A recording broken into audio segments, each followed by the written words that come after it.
Bonjour et bienvenue à cet épisode. On va parler un peu des nouvelles formules d'abonnement Adobe. Alors je m'y suis pas trop intéressé avant parce que je vous avouerai que ça me concerne pas trop, je vous dirai pourquoi. Mais ça n'a pas l'air d'être clair pour tout le monde, j'ai eu des questions là-dessus, donc je vous propose d'en parler un peu et de voir un peu ce qu'il y a et de comparer par rapport à ce qu'il y avait avant et regarder un peu tout ça. Alors je vous ai fait un petit tableau récapitulatif où vous avez en haut les nouvelles formules. Donc les nouvelles formules, c'est les seules que vous pouvez prendre maintenant. Donc si vous faites un nouvel abonnement, ça sera forcément une de ces 3 nouvelles formules. Vous n'en avez pas d'autres. C'est pas possible d'en avoir d'autres. Alors, on va regarder un peu ces formules. On en a une qui est, on va dire, uniquement Photoshop.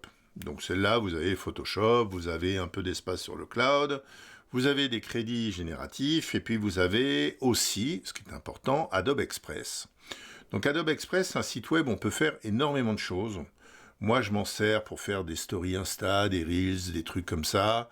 Mais il y a vraiment beaucoup de choses, beaucoup de ressources, de la musique, des vidéos. Si on est un peu créatif, qu'on fait un mélange photo-vidéo, c'est vraiment quelque chose qui est pas mal du tout. Donc ça, c'est Adobe Photoshop uniquement. Est-ce que vous avez en plus un truc qui s'appelle Fresco? Fresco, c'est, on va dire, une application de dessin artistique, je vais dire ça comme ça, qui est vraiment prévue pour les dessinateurs. Ensuite, vous avez les prix, les prix c'est en euros, donc vous avez 3 manières de payer ça. Vous abonnez annuellement, mais vous payez mensuellement. Vous vous abonnez mensuellement, vous payez mensuellement, donc ça vous permet d'arrêter un abonnement plus vite. Vous pouvez prendre un abonnement pour 1 mois ou 2 mois, par exemple. Et vous avez l'abonnement annuel en paiement annuel. Donc vous voyez, il y a une différence de prix en fonction des types d'abonnements. Alors ensuite, on a maintenant la formule Lightroom. Donc la formule Lightroom, vous avez dedans tout ce qui est Lightroom, on va dire cloud, donc desktop, mobile Android et web, mais maintenant vous avez dedans Lightroom classique. Donc vous avez Lightroom classique maintenant dans cette formule-là.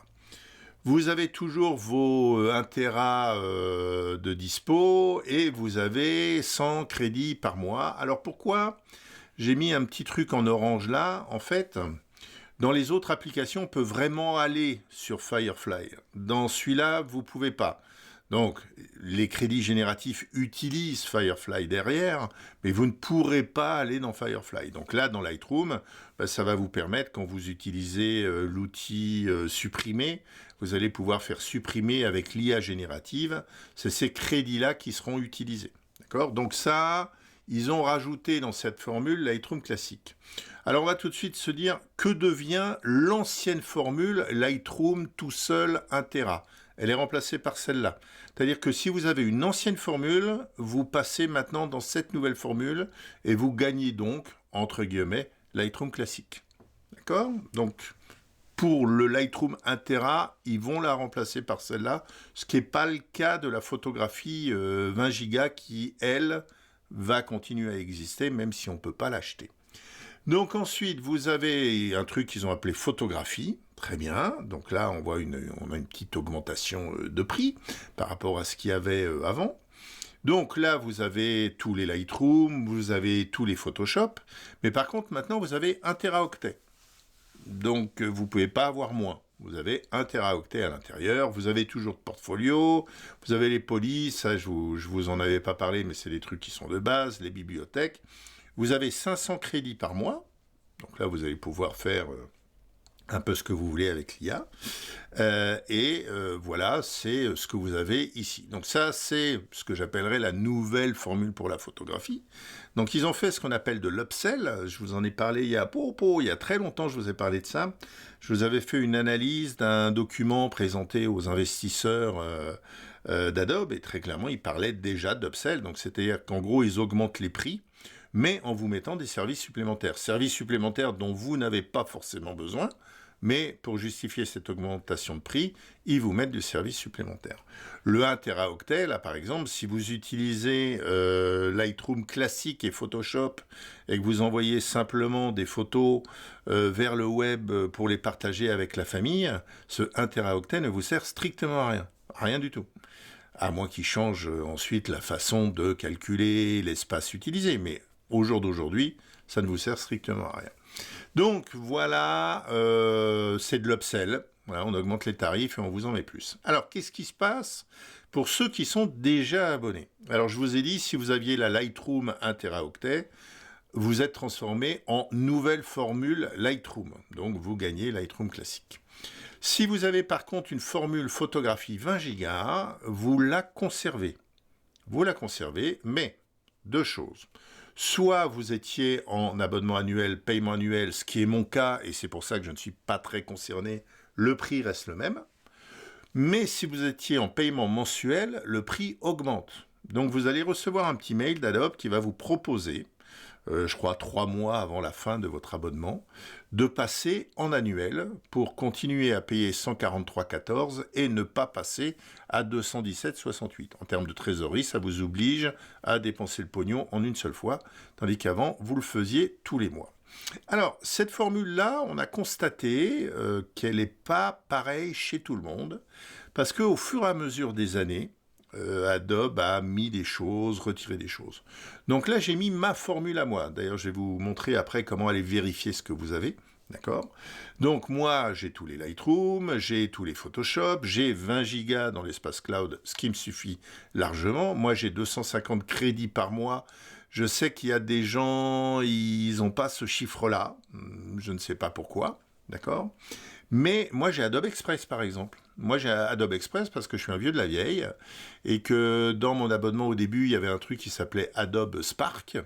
Et lorsqu'ils ont arrêté Adobe Spark pour le remplacer par Adobe Express, j'ai reçu une petite lettre d'Adobe qui m'a dit que je bénéficiais gratuitement en premium d'Adobe Express. Donc moi, par exemple, j'ai Adobe Express. Ceux qui se sont abonnés il y a 1 an ou il y a 2 ans, normalement, ils ne doivent pas l'avoir. Okay. Moi, j'ai aussi Rush, c'est pour des trucs pour faire de la vidéo. Ensuite, j'ai des services PDF aussi qui doivent traîner dans mon abonnement. Donc là, ici, on n'a pas tous forcément la même chose. Mais si vous avez une formule 20 Go et que vous voulez la conserver, donc vous pouvez, je vous conseille simplement de passer en abonnement annuel pour ne pas payer l'augmentation d'abonnement qu'il va avoir pour cette formule-là. Même si elle est plus vendue, ils augmentent le tarif du paiement mensuel de cette formule qui n'est plus vendue. Donc voilà, on a vu à peu près tout. Alors il reste un point. Moi, dans ma formule, il est explicitement dit que j'ai Bridge. Dans les nouvelles formules, Bridge n'apparaît pas. Mais normalement, Bridge, c'est une application gratuite. Donc j'aurais tendance à dire que si vous utilisez Bridge, normalement, vous pouvez continuer à utiliser Bridge, qui n'est pas lié à un abonnement, sous toute réserve. J'ai cherché de l'info, ça n'a pas l'air aussi clair que ça. En fait, Bridge a l'air d'être gratuit, donc utilisable par tout le monde. Mais moi, comme je vous dis, dans ma formule, c'est explicitement marqué que j'ai Bridge. Donc, à voir. Ok, à voir pour ce Bridge. Mais je pense qu'on doit pouvoir utiliser Bridge gratuitement, si j'en crois ce que j'ai pu lire à droite à gauche. Donc voilà les grosses différences. Donc vous voyez qu'ils vous ont fait de l'upsell. Si on prend l'ancienne formule, ben maintenant le 20 Go n'existe plus. On passe forcément à 1 Tera. Le 250 crédits n'existe plus. Sur la photographie, on passe à 500. D'accord? Donc voilà, ils vous ont fait des petites... Ils ont pris les dés, ils les ont secoués, ils vous ont sorti un truc et c'est ça qui est sorti.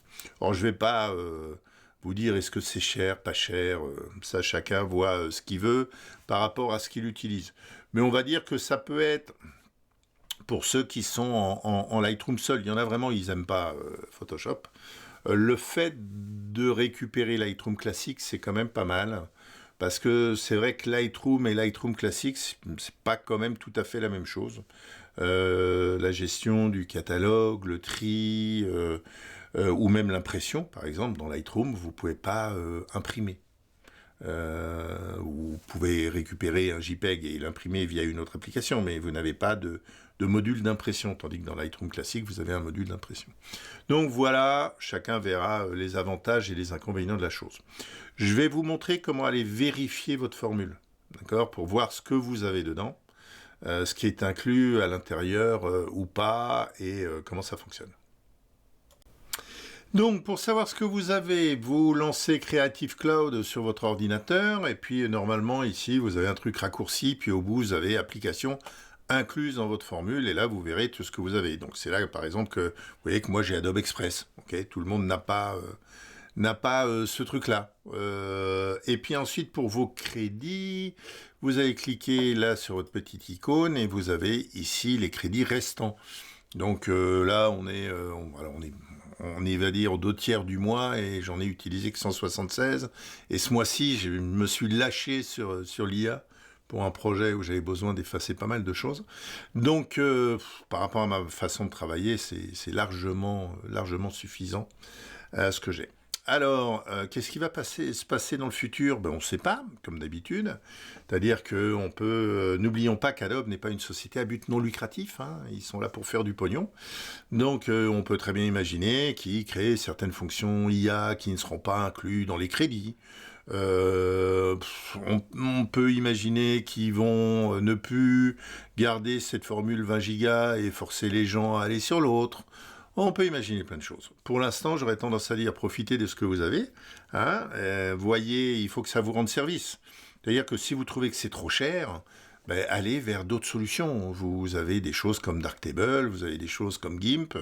Alors, c'est peut-être pas aussi poussé, on peut peut-être pas faire aussi de modifs, on n'a peut-être pas des IA aussi précises, mais ça peut largement suffire pour beaucoup d'amateurs.